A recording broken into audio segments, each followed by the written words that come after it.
이스라엘이여, 너는 행복한 사람이로다. 이 시간은 사무엘상 53번째 시간입니다. 사울은 사무엘로부터 기름 부음을 받고 미스바에서 왕으로 임명되었으며 암몬 족속과의 전쟁에서 능력을 증명해 보였고, 그러니까 사울이 이스라엘의 왕으로 뽑히게 되어지자 많은 사람들이 왕의 자격이 있는지 없는지에 대하여 회의를 가진 사람이 참 많았어요. 그런데 그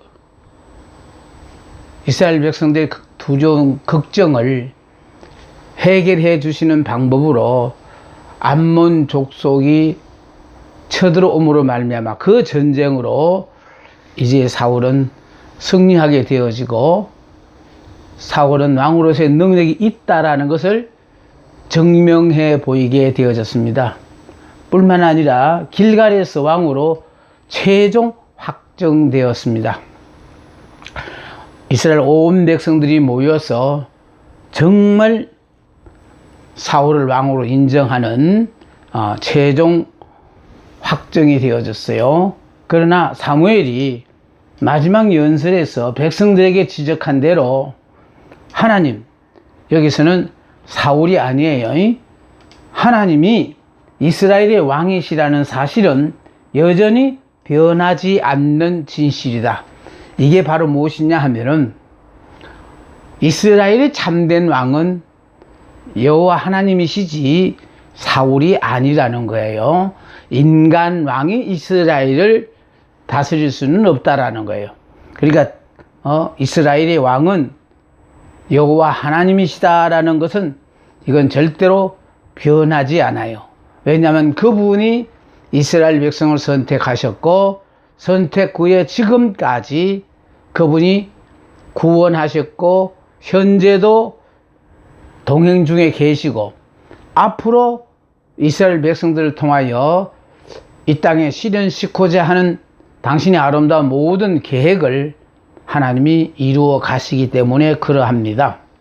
그런데 이제 사울이 왕이 되어짐으로 말미암아 지금까지 정치와 종교를 사사인 사무엘이 모든 것을 관장했어요. 사사로서, 선지자로서, 제사장으로서 이 모든 걸 다 혼자서 주관했는데, 이제 제사와 종교를 이제 분리시킨다는 거예요. 종교와 정치를 분리시켜서, 자, 종교, 다시 말해서 제사는 사무엘이 담당하고 정치는 사울이 담당하게 된다라는 겁니다.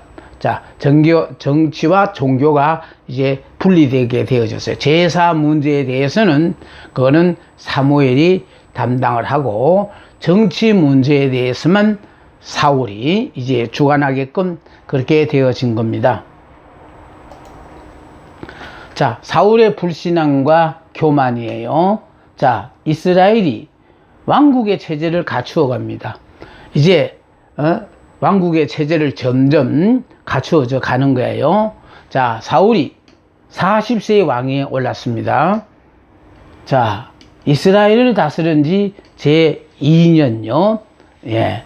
자, 사울은 왕위에 올라서 1년 동안 이스라엘을 다스리면서 아무것도 주목할 만한 일이 없었던 한 해를 보내었다라는 겁니다. 그러니까 쉽게 말해서 특별하게 왕이 됨으로 말미암아 해놓은 업적이 없다라는 뜻이죠. 자, 이스라엘 백성은요 3,000명을 선택하여 군사로 세웠어요. 이제 왕국의 체제를 갖추어 가다가 보니까 이스라엘 백성 3,000명을 선택하여 군사로 세웠습니다. 자, 2,000명은 사울이 자기와 함께 믹마스와 베델산에 있게 했고요. 또 여기에 1,000명은 요나단과 함께 베냐민 기브아에 있게 했다라는 겁니다. 자, 남은 백성은 각기 장막으로 보냈어요. 자, 초기의 사울왕요. 이제부터 사울왕에 대해서 보다 구체적으로 공부하는 시간이 되어지겠습니다. 특히 이 사무엘상과 사무엘상은 사울왕에 대한 것이 주지만은, 그러나 이제 사울을 회초리로 사용하여 사울의 뒤를 일 다윗을 그러니까 연단하는 그 내용이 지금 사무엘상에 있습니다. 자, 그거를 우리가 공부하게 되어지고요. 이제 본격적으로 왕을 우리가 점점 알아가는 시간이 되어집니다. 자, 사무엘의 말에 충실하게 따랐어요. 그리고 초기의 사울은요, 철저하게 사무엘의 말에 충실하게 따랐던 사울이었습니다. 또 왕의 법을 준수했어요. 자, 이 참 초심을 잃지 말아야 되는데, 이런 초심을 다 인간들은 잊어버리기 때문에, 그래서 언제나요, 날마다 나 자신을 이렇게 나는 예수 안에서 죽었다라는 것을 잊지 않도록 나 자신도 모르게 자꾸 나를 충동케 하는 어떤 유혹을 받더라도요, 아니야, 나는 육의 사람은 이미 죽었어, 이러면서 그것을 우리가 이렇게 뿌리칠 수 있어야 되는데, 이걸 통제하지 못하면은요, 결국은 오랫동안 하나님 앞에 쓰임받지를 못하고 내침을 당하게 되었습니다. 자, 초기에는 사무엘의 말에 충실했고 또 왕의 법도 준수를 잘 했어요. 자, 그래서 왕국은 검소했고 또 군사는 대량으로 모집하지 않았어요. 자, 군사는 대량으로 모집하지 않았다. 다음에 호화별당도 짓지 않았고 후궁도 두지 않았어요. 백성들을 함부로 부리지도 않았어요. 이런 마음이야 되는 거예요. 그러니까 이스라엘이 왕이 되더라도 내가 왕이네 하고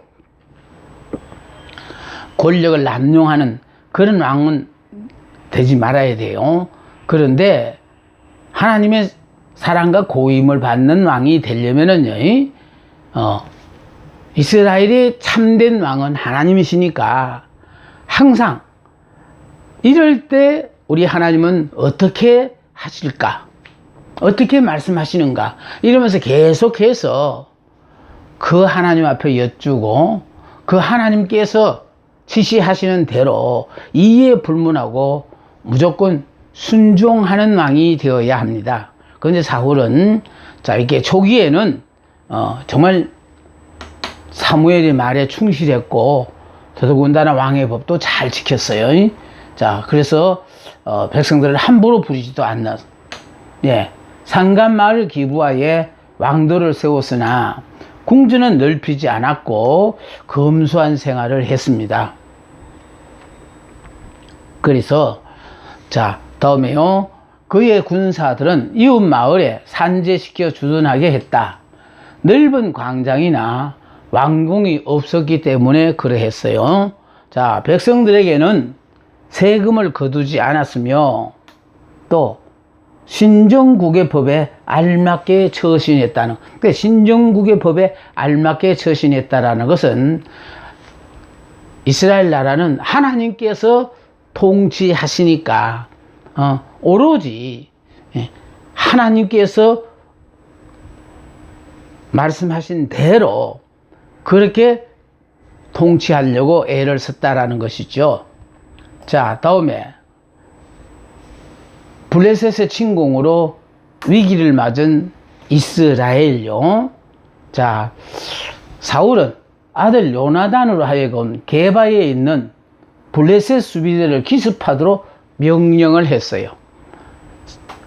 자, 이 일로 블레셋 사람들은 경노하게 함으로 블레셋 사람들이 침공해 왔습니다. 다시 말해서 전쟁은 사울이 먼저 건 거죠. 다시 말해서 요나단으로 하여금 게바에 있는 블레셋 수비대를 기습하도록 명령한 이것 때문에 블레셋이 경노해가지고 블레셋 사람들이 침공해 들어왔다라는 겁니다. 자, 블레셋 사람이 쳐들어오니까 사울은 온 땅에 나팔을 불어 블레셋과 사울 군사들을 모았습니다. 자, 온 이스라엘이 길갈로 모여 사울을 따랐습니다. 자, 여기서 우리가 먼저 알고 가야 될 일은요, 하나님께서 사울을 왕으로 세운 이유가 사울이 살아있는 동안에 블레셋과의 전투는요, 이건 언제든지 그러니까 블레셋과 싸우기 위하여 하나님께서는 이스라엘을 인간왕을 세워서 사울을 왕으로 세운 거거든요. 자, 그런데 자, 여기 보세요. 사울은 블레셋 사람들을 격노케 한 뒤에야 군사들을 모았는데 현명하게 일을 처리를 할 줄 알았다면은 이미 그 전에 군사들을 모아 놓았어야 했을 것이다. 그러니까 현명한 지도자라면은 아예 전쟁을 하기 전에 군사들을 모아 놓아야 되는데 그렇게 하지 않았다는 거예요. 자, 그런데 사울은 블레셋 사람들을 격노하게 한 뒤에야 군사들을 모았는데 이거는 현명한 지도자로서는 이래서는 안 된다라는 것이죠. 자, 이미 그 전에 군사들을 모아 놓았어야 옳았는데 이렇게 사울은 뭔가 모르게 좀 지도자로서 왕으로서 조금 부족하다라는 것을 우리가 여기서 발견할 수가 있습니다. 자, 블레셋의 많은 병력이 이스라엘과 싸우려고 올라와 진을 쳤습니다. 그러니까 전쟁을 그냥 이렇게 걸었으니까 이제 블레셋 사람들이 자, 이스라엘과 더불어 싸우기 위해서 많은 군사들을 동원해가 이제 쳐들어온 겁니다. 자, 이스라엘과 비교되지 않는 엄청난 병력을 동원했다라는 겁니다. 자, 병거가 3만이나 되는 대전차 부대다. 예. 그러니까 병거만 하더라도 3만, 엄청난 숫자죠. 그러니까 대전차 부대.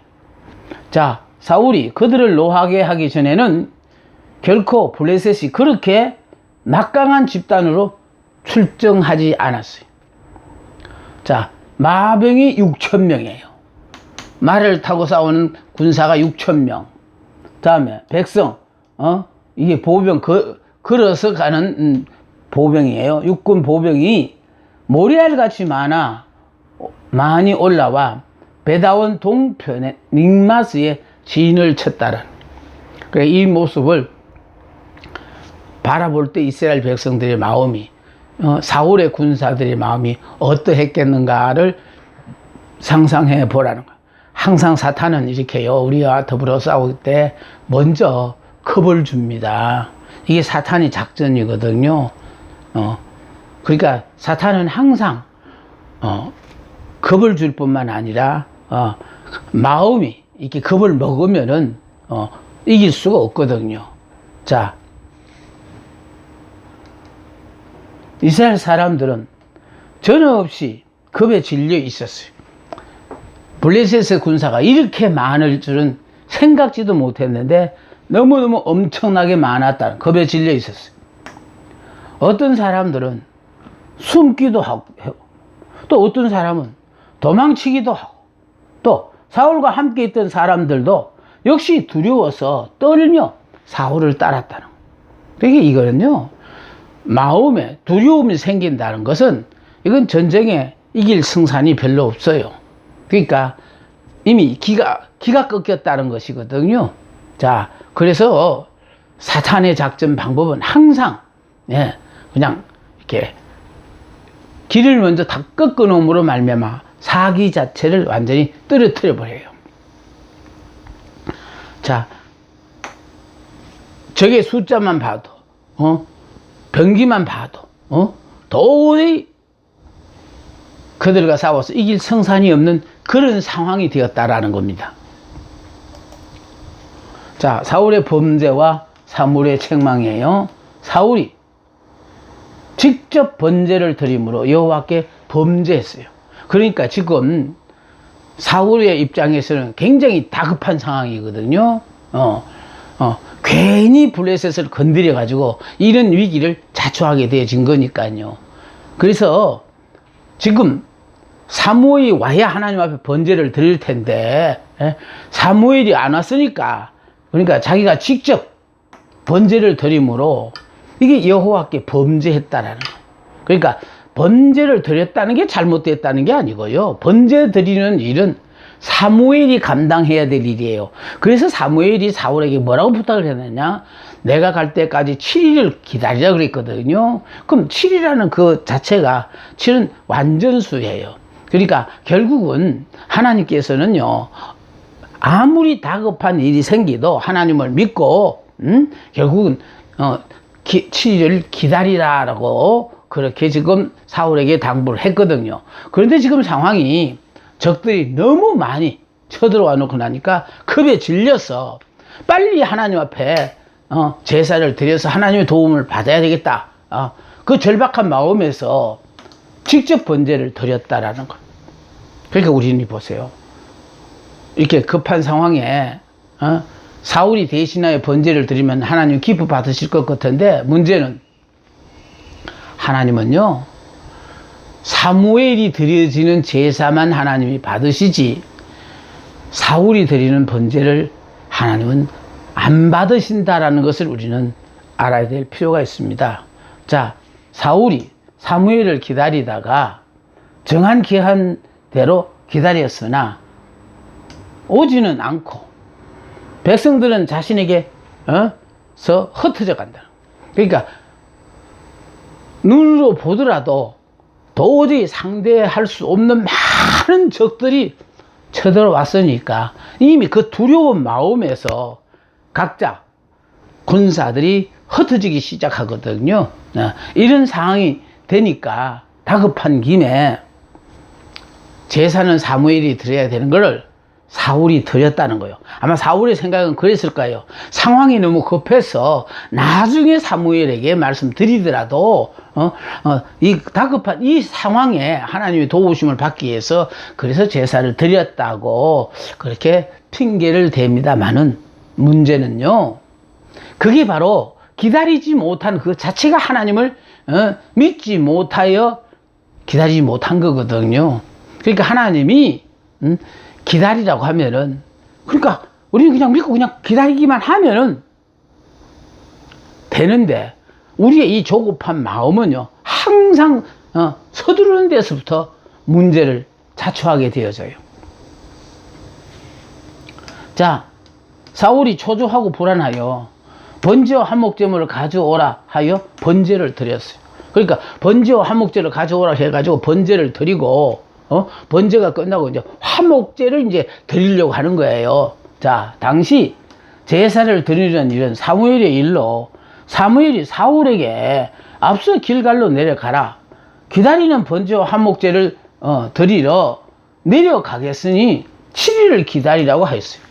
그러니까 7일을 기다리며 왜 기다리냐면은 사무엘이 내려가서 번제와 한목제를 드린다 이 말이에요. 그러니까 사무엘이 올 때까지 기다리라 이 말이에요. 자, 그랬는데 그걸 못 기다리고 사울이 사무엘이 드려야 될 제사를 대신 드렸다는 것. 이게 월권이에요, 월권. 예. 그러니까 왕이기 때문에 제사장들이 해야 될, 왕이기 때문에 제사장들이 해야 될 일을 하더라도 괜찮다고 생각하는 그 사고가 문제인 거예요.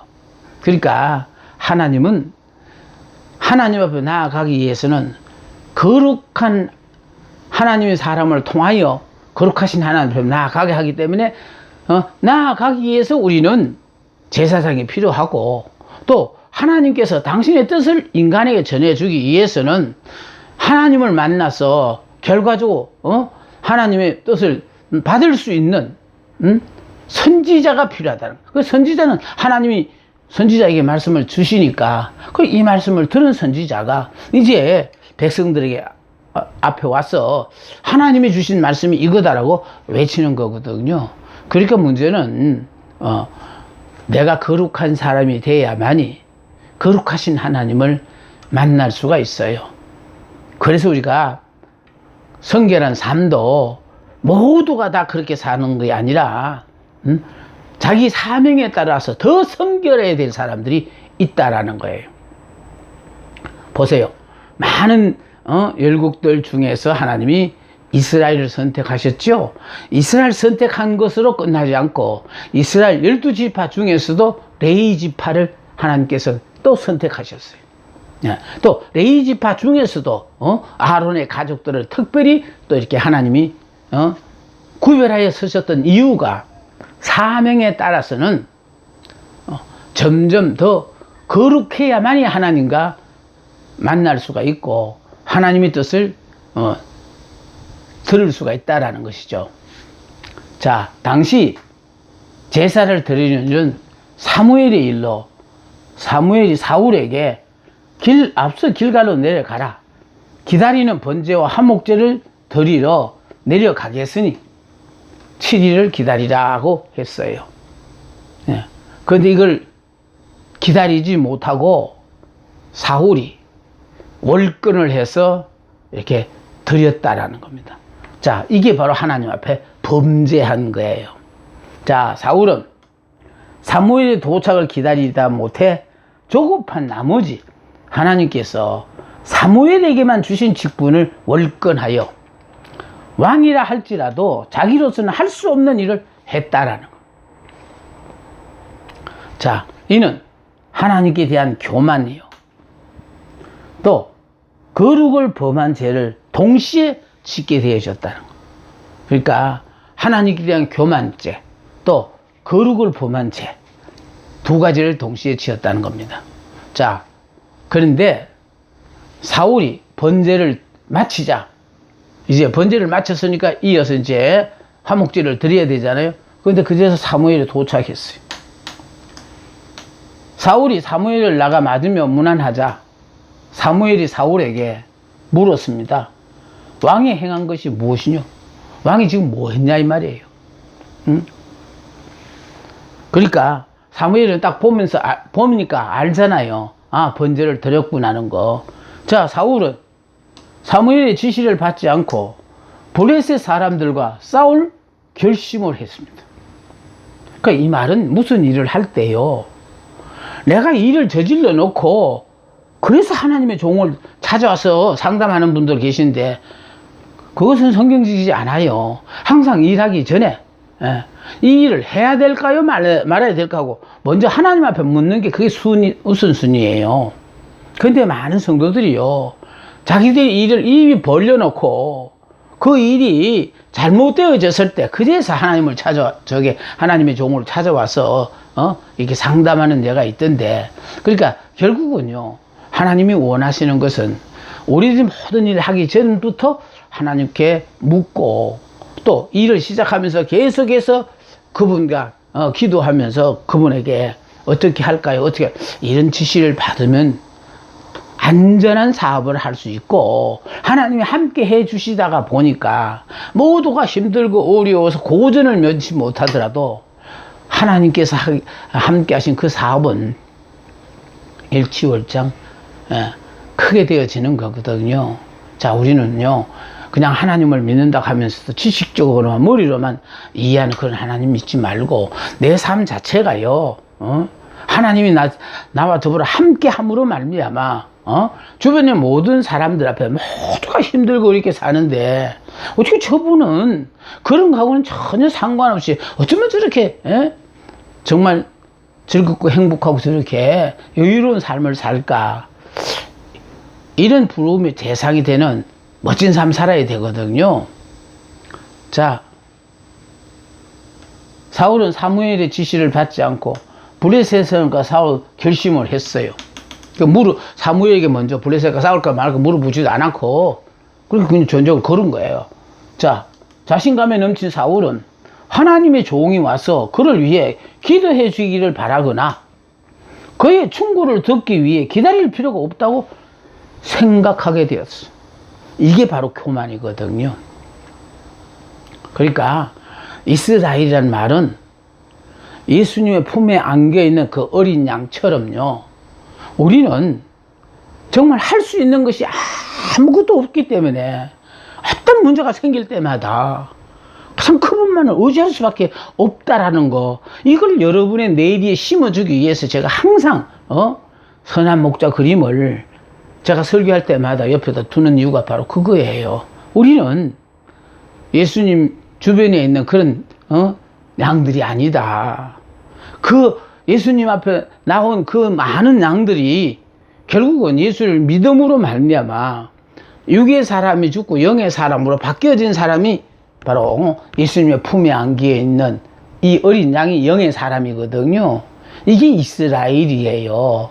하나님이 말씀하시는 이스라엘이여 너는 행복한 사람이라는 말 자체는 안 믿는 사람보다는 믿는 신자가 낫고, 신자 중에서 정말 믿음의 사람, 영의 사람만이 지금 현재의 삶에도 행복하게 살고 죽어서 영원히 행복한 삶을 사는 그런 사람이 되기를 원해요. 특히 현재의 삶은 이렇게 힘들고 어려운 고통의 삶을 살면서도 내가 죽으면 예수를 믿기 때문에 천국 간다고 그렇게 위로받고 사는 그런 삶 말고요, 환경은 도대체 이해가 안 되어질 정도로까지 이렇게 힘들고 어려운 여러 가지 상황이 주어졌는데도, 그래서 다른 사람은 죽는다고 늘 비명을 지르는데 나는 전혀 거기에 영향을 받지 않고 입에서는 감사와 찬송이 나오는 이런 삶이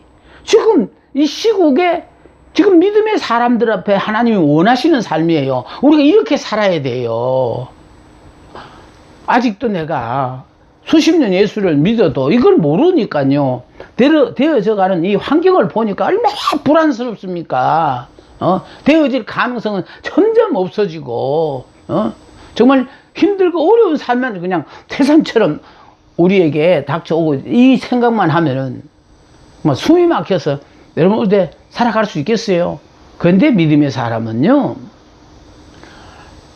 내가 육신을 입고 내가 주인으로 사는 사람은 그 모든 문제가 내가 해결돼야 되니까 태산 같은 걱정이죠. 그러나 이미 예수 믿는 순간에 나는 예수 안에서 죽었다, 그리고 지금 현재 내 머리는 그리스도고 나는 그분의 지체다, 그러면 지체는 고민해서는 안 돼요. 걱정할 거 하나도 없어요. 머리 대신은 그리스도가 어련히 알아서 다 해결해 주시는 거니까요. 이렇게 믿는 게 이게 믿음이에요. 믿음. 그 믿음이라는 건요, 예수님과 우리가 하나가 되는 게 이 믿음이에요. 부부간에도요, 우리가 한 몸이라 그러고 하나라고 하지만은 왜 부부간의 충돌이 왜 자꾸 있느냐 이 말이에요. 하나가 아니니까. 다시 말해서 한 몸이 아니니까. 지식적으로는요, 남편은 머리고 아내는 지체다, 성경 그렇게 가르치니까. 그런데 대부분 아내들이 그 말씀을 안 받아들여요. 남편이 자기가 보기에 남편 구실을 못하니까 무슨 때문에 남편이란 식으로 하나님 말씀 자체를 부인해 버리잖아요. 근데요, 우리가 꼭 알아야 되는 것은요, 하나님의 말씀은 이해가 되어서 믿는 게 아니에요. 하나님의 말씀이니까 믿는 거예요. 그걸 어떻게 그걸 설명할 수가 있어요? 하나님의 빛이 있으라니 빛이 생겨버리고, 38년 동안 한 번도 그냥 일어나지도 걸어보지도 못한 사람 앞에 네가 낳고자 하느냐 하니까 병자가 일어나고 싶은 마음은 간절한데 자기로서는 아무리 애를 써도 불가능하다고 고백하자. 일어나 걸어가라 말씀 한마디에 일어나고 또 걸어가라 걸어가 버렸잖아요. 이걸 우리가 어떻게 설명을 할 수 있냐 이거예요. 그래서 여러분이 성령의 도우심을 받으면은 나는 죽어도 안 믿겠다고 하던 것이 믿어져요. 그러니까 나 자신도 몰라요. 내가 왜 이렇게 순종하고 사는지. 그 순종하다가 보니까 나로서는 상상도 못한 일들을 실제적인 삶에서 하나하나 체험하며 살아가잖아요. 아, 하나님은 나를 향하신 당신의 계획이 계셨어. 그래서 이런 말씀들을 하셨구나. 그래서 자꾸요, 어떤 말씀을 주시든지 간에 믿어지고, 믿어지니까 계속해서 고백하고, 고백하는 가운데서 감사와 찬송이 넘치니까, 감사 찬송하는 사람에게는 계속하여 감사 찬송할 수 있도록 하나님께서 여러 가지 여건과 환경을 허락하시잖아요. 그래서 영안을 열어주셔서, 이야, 이런 감사도 있네. 야, 이때까지 몰랐는데 이것도 감사네. 그러니까 이렇게 여러분이요, 하나님의 영안을 탁 열어주고 깨닫게 하시면은 첼체지 원수라고 생각하던 사람이 어느 순간에 내가 저 사람이 없었더라면 오늘의 내가 있겠나라는 그 생각이 탁 들면서요, 하나님은 내게 정말로 가장 좋은 상대를 허락하셨는데, 내가 내 마음에 안 든다고 그래서 원망 불평하고 사니까, 그래서 그 좋은 상대를 미련한 인간은 헤어지게 만드는 거예요. 하나님이 우리에게 허락하신 것은 못 깨달았을 때는요, 정말 원수처럼 여겨져요. 그러나 내가 깨달으면요, 내가 고르면 절대로 못 고르는 환상의 짝이라는 거. 그래서 제가 자주 얘기하는 건요,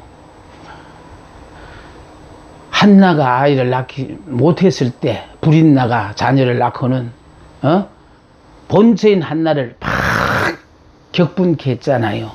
근데 격분케 하는 이유는 바로 뭐냐 하면은, 당신이 낳아야 될 자녀가 있는데 왜 자녀 낳을 생각을 안 하고 나한테다가 떠밀어 줘가지고 이렇게 자녀를 낳게 했냐. 하나님은 당신을 통해서 당신과 남편 사이에서 사무엘이라는 기가 막힌 하나님의 종을 낳아야만이 앞으로 이스라엘의 영적 암흑기가 다가올 때 그 백성들을 이끌고 나아갈 영적 지도자 사무엘을 낳아야 될 사람인데, 이걸 본인이 깨닫지 못하고 자일피 시간만 자꾸 보내고 있으니까, 그래서 옆에서 계속해서 그냥 격분케 만든 거잖아요. 깨달을 때까지. 지금 이런 말씀을 듣고 여러분, 현재 여러분에게 뭐가 십자가라고 생각하고 어려운 문제입니까? 듣고 한번 참고해 보세요. 우리 하나님이 우리에게요, 이렇게 고생하라고 하나님 허락하지 않았어요. 못 깨달으니까 내가 쓸데없는 고생을 하는 거예요. 깨달으시면은요, 하나님은 이런 깊은 의미를 갖고 내게 허락하셨는데, 내가 이걸 몰라가지고 필요 없는 시간을 낭비했다라는 것을 깨닫게 되어집니다.